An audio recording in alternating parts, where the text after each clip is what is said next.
பிரான்சின் தெற்கு பகுதி கடற்கரைகள் எப்போதும் அமைதியாகவும் பாதுகாப்பாகவும் இருக்கும் என்று நினைப்பவர்களின் எண்ணத்தை மாற்றும் வகையில் விஞ்ஞானிகள் ஒரு புதிய எச்சரிக்கையை விடுத்துள்ளனர்.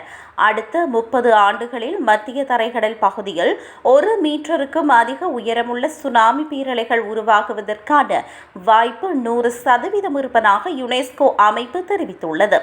பசிபிக் பெருங்கடல் பகுதிகளில் மட்டுமே சுனாமி ஏற்படும் என்று பலரும் நம்பிக்கொண்டிருக்கும் நிலையில் பிரான்சின் பிரபலமான கடலோர பகுதிகள் இந்த சுனாமி ஆபத்தில் சிக்க வாய்ப்புள்ளதாக ஆராய்ச்சியாளர்கள் கூறுகின்றனர்.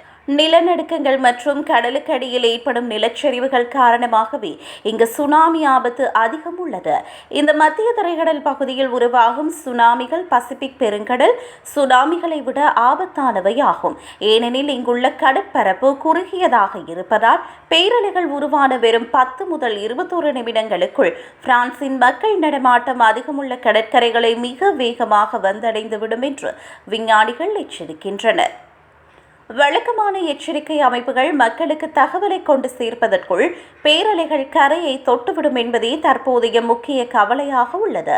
இதனால் கடலோர பகுதிகளில் வசிப்பவர்கள் மற்றும் சுற்றுலா பயணிகள் கடல் நீர் திடீரென பின்வாங்குவது போன்ற இயற்கையான சுனாமி அறிகுறிகளை பார்த்தவுடனேயே பாதுகாப்பான இடங்களுக்கு செல்ல பழக வேண்டும் என்று அறிவுறுத்தப்பட்டுள்ளது.